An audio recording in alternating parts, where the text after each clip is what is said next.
Bueno, buenos días o buenas tardes, depende en qué momento estemos cada uno de nosotros y nosotras viendo el video. Eh, Hoy estamos en el módulo 7.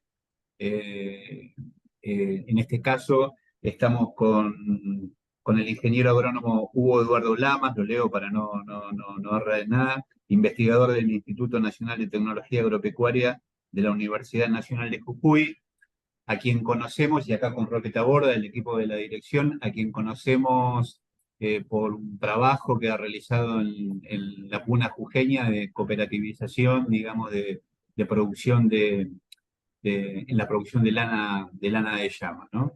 Hubo, nosotros, un poco te comentaba, tenemos 600 oficinas de empleo en todo el país, de las cuales muchas de ellas son de ámbito rural, o netamente rural o semi rural, y en ese caso, bueno, ¿qué hace una oficina, no, en esos ámbitos? Trabaja con emprendimientos, trabaja con cooperativas, porque toda la dinámica del trabajo, digamos, hacia el asalariado productivo es menor, eso está claro. Entonces el énfasis de las oficinas está en esta cuestión.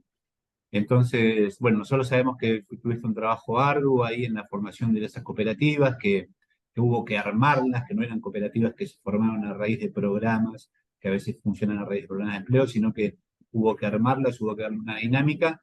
Y bueno, nos parece muy útil que nos cuentes esa experiencia que tuvieron. Bueno, buenas tardes, buen día. Un gusto, Daniel, Roque, estar acá con ustedes y muchas gracias por la invitación para contar la experiencia de las cooperativas de productores de llamas de la provincia de Jujuy. Esta fue una experiencia que me tocó vivir en la década del 90, que aún hoy continúa en algunos lugares. Fue un proceso muy interesante, un proceso muy difícil, pero del cual yo estoy muy agradecido porque también pude aprender mucho y estoy convencido de que este proceso organizativo y este trabajo de las cooperativas es fundamental para producir los cambios necesarios en un contexto muy adverso como es la vida y la economía de la puna argentina. Esta experiencia se desarrolló en el altiplano de la provincia de Jujuy, en el sector oeste.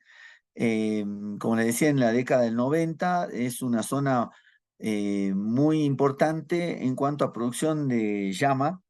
La provincia de Jujuy en ese tiempo tenía unas 120.000 llamas más o menos, ¿sí? Y esa era la buena noticia porque fue históricamente la provincia con más llamas del país, ¿sí? Entonces eso aseguraba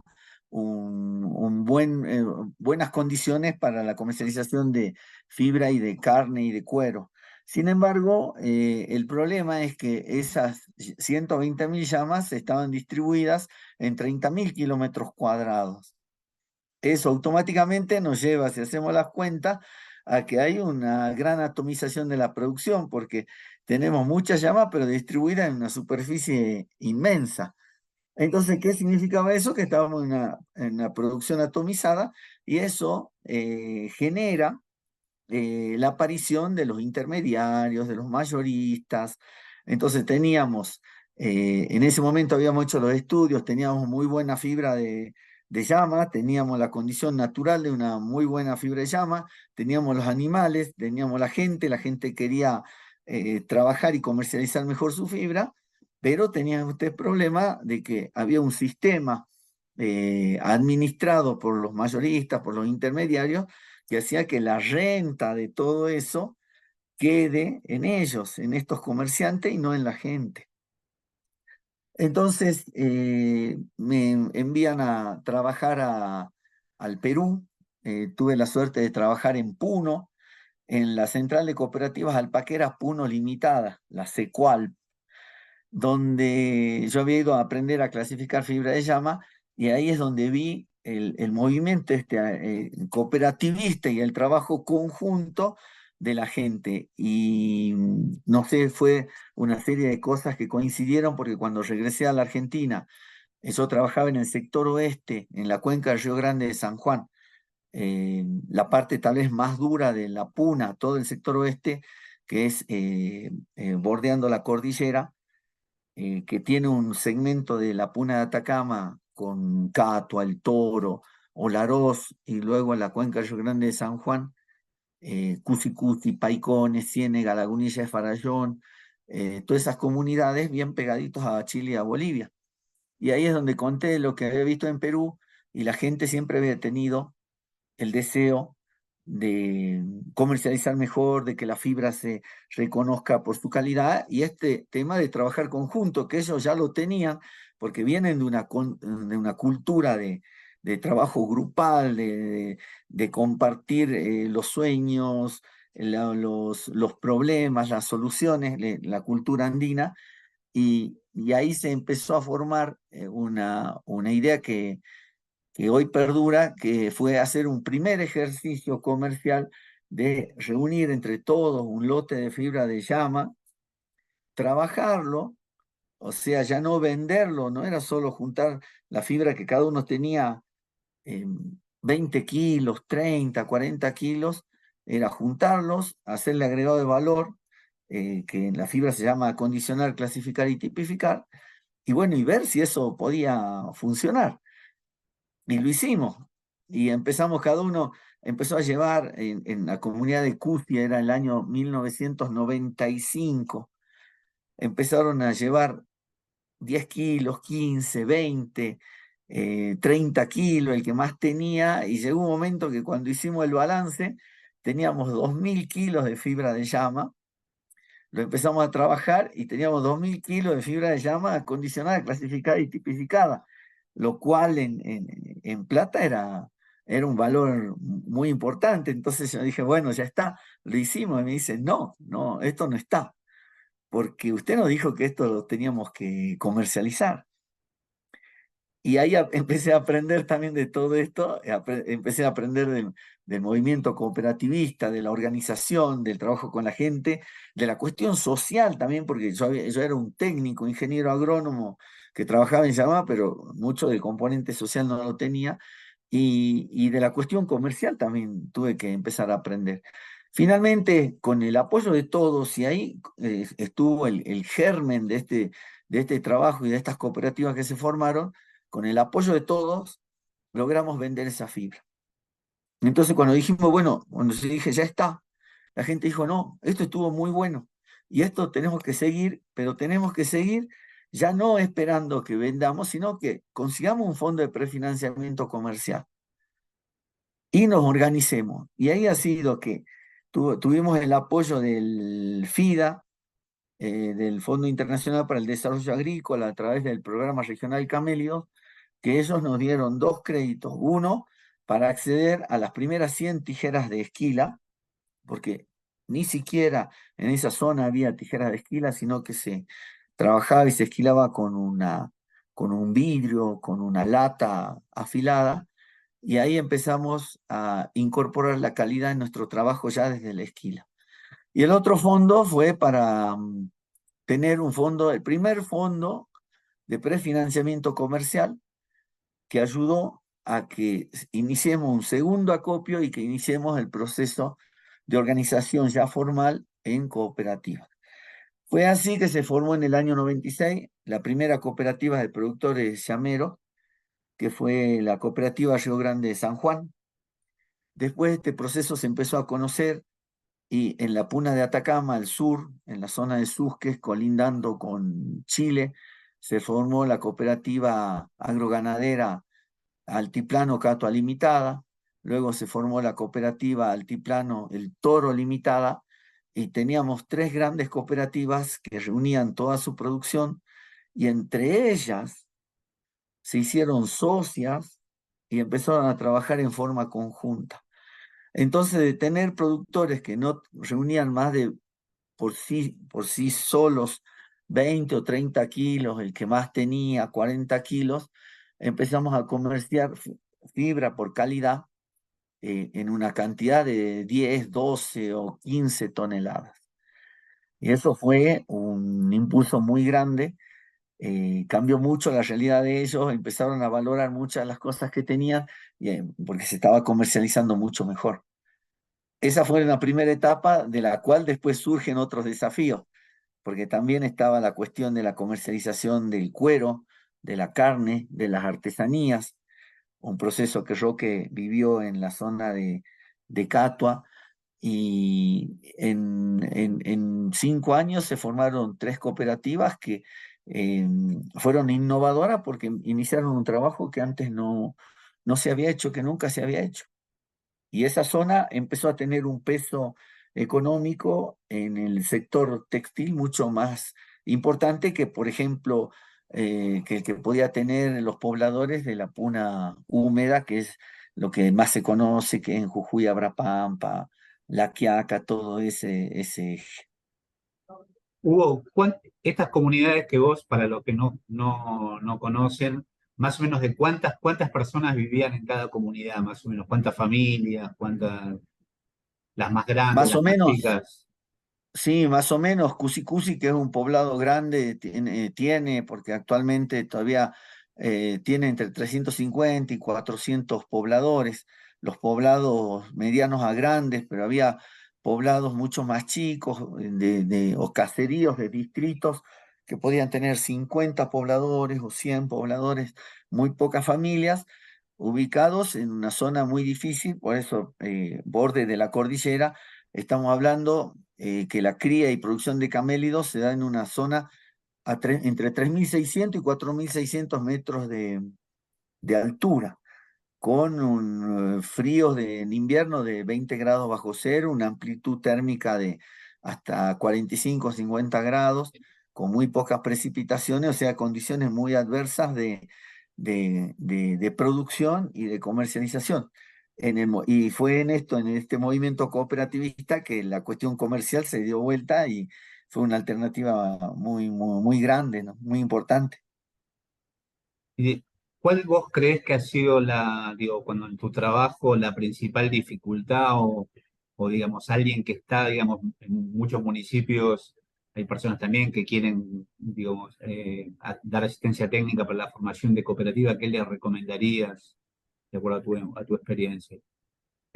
Fue una serie de cosas que se dieron, todo conjunto, muchas cosas coincidieron y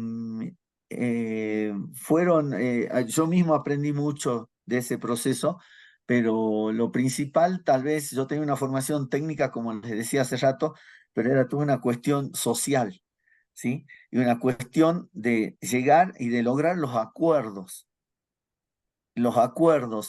Y esto es muy importante porque no solo eran acuerdos dentro de la cooperativa, eso se extendía a la comunidad, acuerdos con el resto de la comunidad. Eso significa un acuerdo más grande con el municipio del lugar, que también eso nos ayudó mucho. Y después todos esos acuerdos se trasladaban con las comunidades vecinas, con las cooperativas, las otras dos cooperativas vecinas y con los otros municipios. En eso ha sido, creo, ese es el principal desafío, la cuestión organizativa, de la cual a veces muchas cosas se aprenden en los espacios académicos o en los cursos, que eso es muy importante, pero también mucho ha dado la vivencia. En esto, la vivencia que tuve fue inmensa. Y creo que para ellos también, porque quedó demostrado que así como esto servía para la fibra de la llama, servía para todo. Y después se comercializó, por ejemplo, hubo otros desafíos, por ejemplo, emprendimientos de los artesanos, ¿sí? Después era tener un logro, alcanzar, por ejemplo, comprar medicinas insumos veterinarios para los animales a un costo menor, o lograr proyectos de captación y distribución de agua para el territorio. Entonces creo que eso mostró muchas cosas que hasta ese momento no se veían, y que de una manera u otra después cada cooperativa siguió su historia, pero tuvo logros y logros muy importantes en su zona. Hoy algunas de esas cooperativas dejaron de producir, por ejemplo, grandes cantidades de fibra, producen un poco menos, pero son referentes de la comercialización de hilo, porque hoy esas empresas han firmado alianzas estratégicas con el sector textil y procesan su propio hilo, y han firmado acuerdos con cooperativas de artesanos de la zona de la Puna Húmeda y son los proveedores de hilo. Entonces eso tuvo una serie de ramificaciones y tuvo una evolución a desafíos mucho más grandes que se dieron con el tiempo. Sí, Hugo, pensaba mientras contabas esto, este paso, por ejemplo, de cambiar de producción, de tipificación, de agregado de valor a la llama, y pasar ahora solamente al hilo, tiene que ver con los cambios un poco del mercado también, digamos, ¿no? Como en algún momento era rentable agregarle valor a la fibra y venderla en función de los precios del mercado, en otro momento se volvió adverso. Y también entonces un poco la pregunta era, cuando vos llegaste, la comunidad se tuvo que adaptar a las reglas del mercado, ¿no? A las reglas comerciales, como decía, y de alguna manera un aprendizaje para también organizarse en cooperativa, si bien ellos tenían una experiencia colectiva siempre en estas comunidades, de quién toma la decisión de ser el presidente, quién es el tesorero, en la contratación de las mujeres que hacen el limpiado de la fibra, quién se encarga de trasladar, quién recibe los pedidos, ¿no? Todo eso también implicó un aprendizaje para ellos, pero que entiendo que en cualquier proceso de cooperativa se pone en juego, digamos, ¿no? Asumir responsabilidades, apostar tiempo, recursos humanos, poner plata anticipadamente. Sí, han sido muchas cosas, es verdad. Con esto de que estamos hablando, se formó una cooperativa, pero el detalle de todo ese proceso ha sido inmenso y fantástico. Y acá, Roque, muchas gracias porque me hace acordar con más detalle. Y, por ejemplo, sí, por ejemplo, los roles y las decisiones que había que tomar. Pasaron a tomar decisiones muy importantes porque estábamos hablando de fondos, de muchísimo dinero. ¿Sí? Y otra cosa, entonces estaba la cuestión de las decisiones, capacitarse en las decisiones o en ser dirigentes, ya no eran simplemente productores que estaban articulados, relacionados con una economía campesina, sino que estaban insertando en un proceso, en cierta manera, como capitalista, por relacionarse con las grandes empresas textiles. Entonces eran productores, pequeños productores que se relacionaban y negociaban de igual a igual con las grandes empresas textiles. Entonces eso significó para eso también mucha experiencia, se generó mucha experiencia interna, la división de trabajo que hubo, porque teníamos los gestores, los negociadores, las autoridades de las cooperativas, estaban las señoras clasificadoras que hubo que formar equipos de señoras clasificadoras, pero con una capacidad inmensa de trabajo, una capacidad para manejar la fibra, el conocimiento que ellas tenían en forma natural, se convirtió ya en algo empresarial. Los esquiladores mismos, convertir su sistema productivo de producir fibra por cantidad a producir por calidad.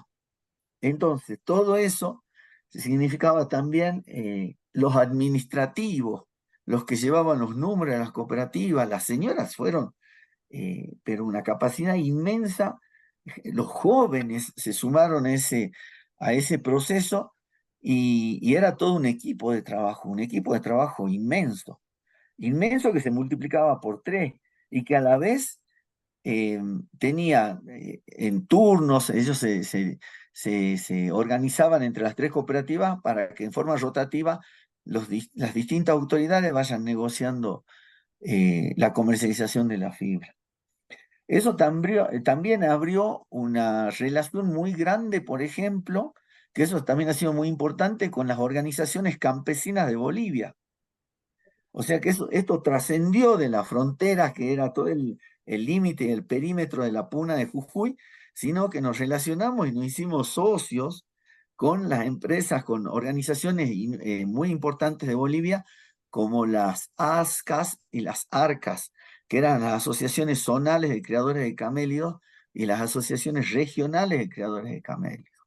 Verdaderas organizaciones monstruos con las cuales nosotros teníamos empezamos a organizar un proceso de integración binacional, que fue el proceso de integración Lipes-Vilama, para potenciar la cría y producción de camélidos, como una cuestión simbólica y para identificar la zona. Entonces este proceso también se sumó al proceso que estaba teniendo Bolivia, en un contexto completamente adverso, porque lejos de La Paz, lejos de Buenos Aires, trabajamos en forma conjunta para salvarnos entre todos, y esto es entre todos, para vivir mejor entre todos, no yo solamente o me importa lo mío, sino que importaba lo de todos.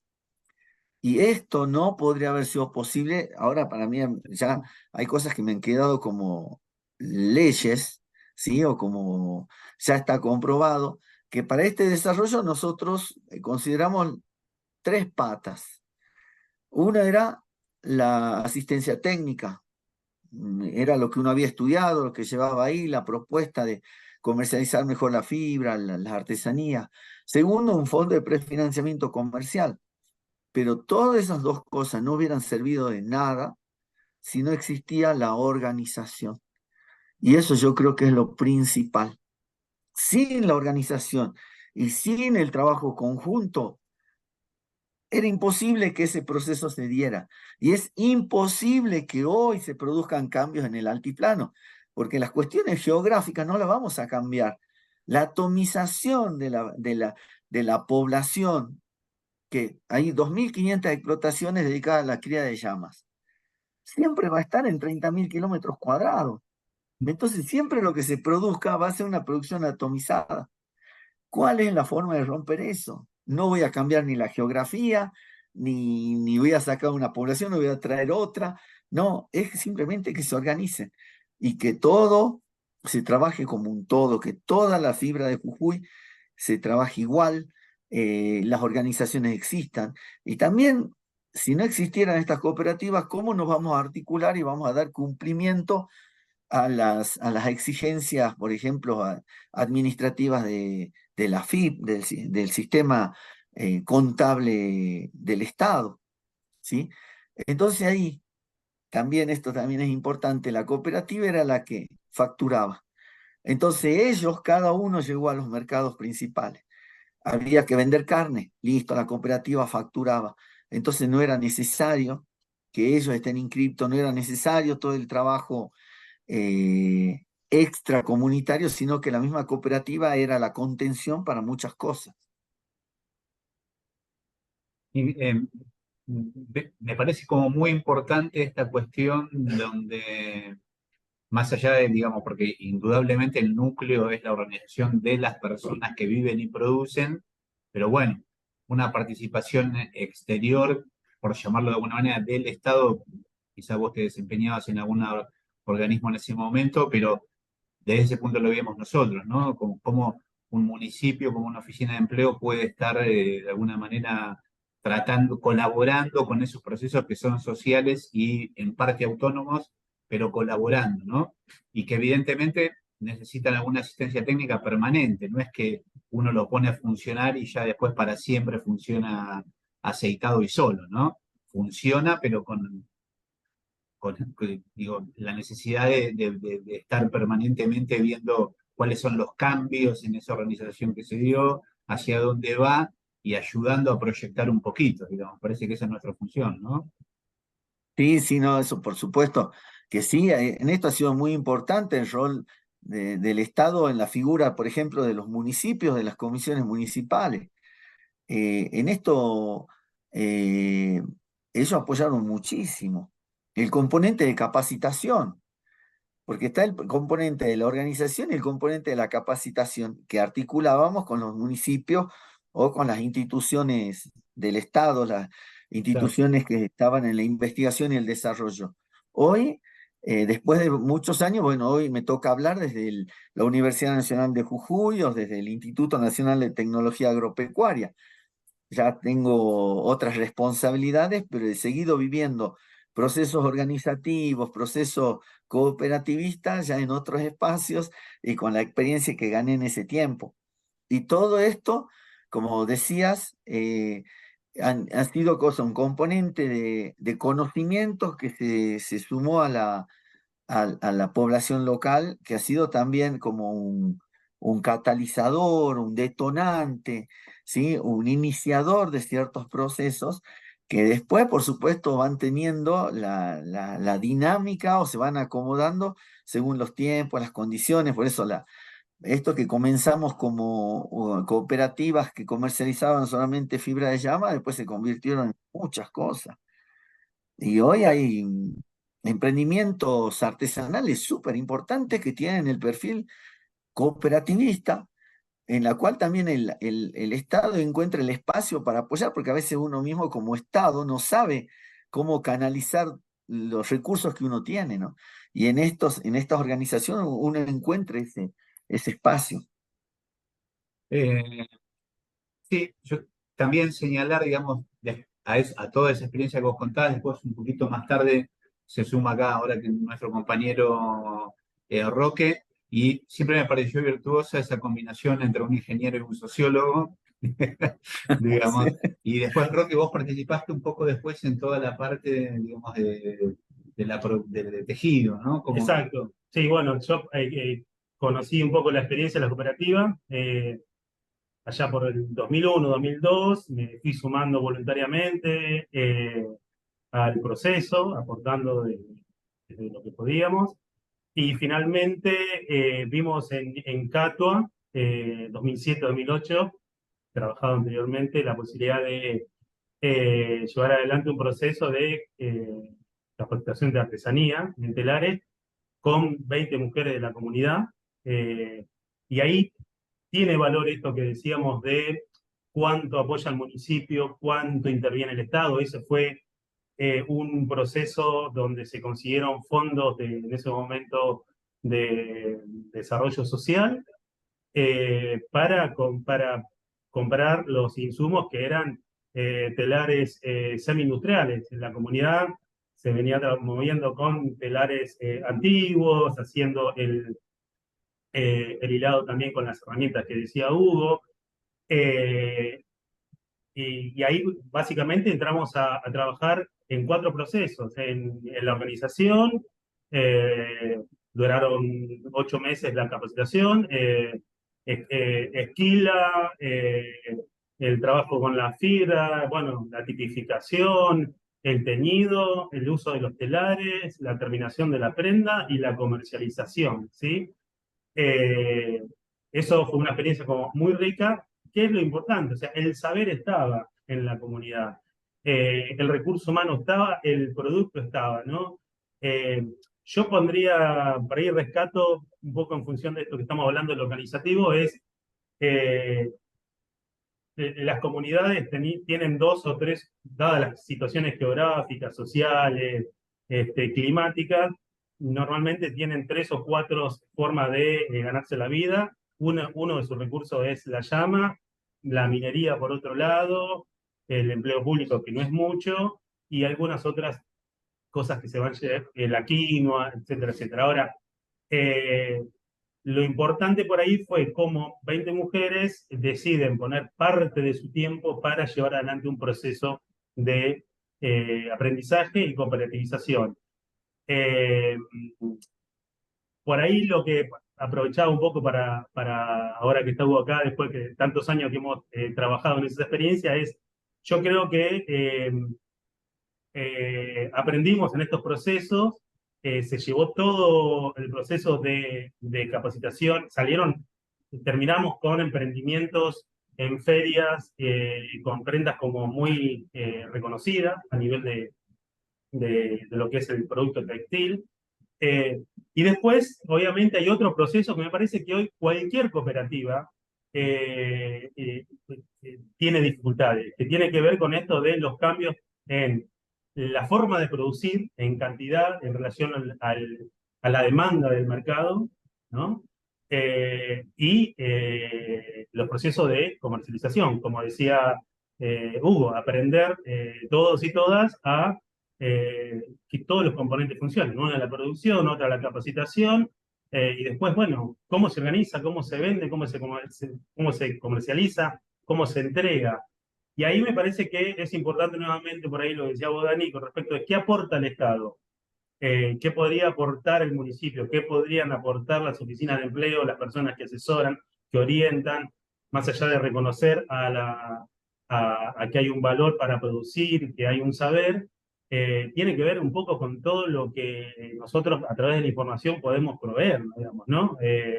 Así como en algún momento conseguimos fondos de desarrollo social, así que como se fueron generando instancias de intercambios con otros procesos cooperativos, también hay un desafío adelante que para mí, por lo menos la experiencia que yo tuve, tiene que ver con la experiencia dura y pura del mercado en cuanto a producir en función de lo que te piden, en función de lo que puedes dar como cooperativa y llevar adelante la comercialización, ¿no? Sí, muy rico. Eh, bueno, Hugo, tus comentarios finales, digamos, de todo esto. Sí, muchas gracias por este momento, porque también me permite recordar muchas cosas muy buenas que hicieron después a mi formación, por supuesto.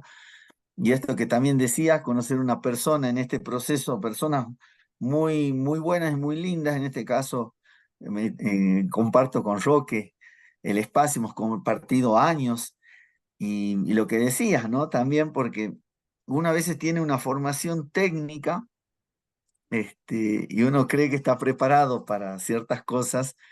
Y este trabajo con Roque, que es una amistad, no es trabajo, sino ya es una amistad, pero su visión a mí me produjo también muchos cambios para bien. Y hemos compartido toda esta experiencia, hemos vivido mil problemas, porque también en esto que era la cooperativa era todos los días algo diferente, algo novedoso, un desafío nuevo para el cual no estábamos preparados ni la gente ni nosotros, pero lo lindo de todo que entre todos sacábamos el problema adelante, encontrábamos la solución. Yo que fue parte de esta historia, es parte de esta historia, porque no ha terminado, todavía seguimos, los desafíos no se terminan, y como decía el Roque, el producto está, el recurso humano está, la capacitación es nuestra obligación como Estado de acompañar todo este proceso y en espacios y en ambientes que son muy, muy necesarios. Los cambios se tienen que dar con toda la complejidad de la cuestión comercial, pero se tienen que dar y en eso trabajar día a día.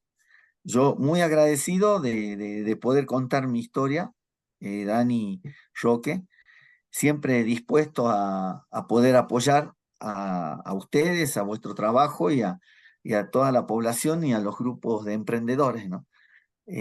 Muchísimas gracias.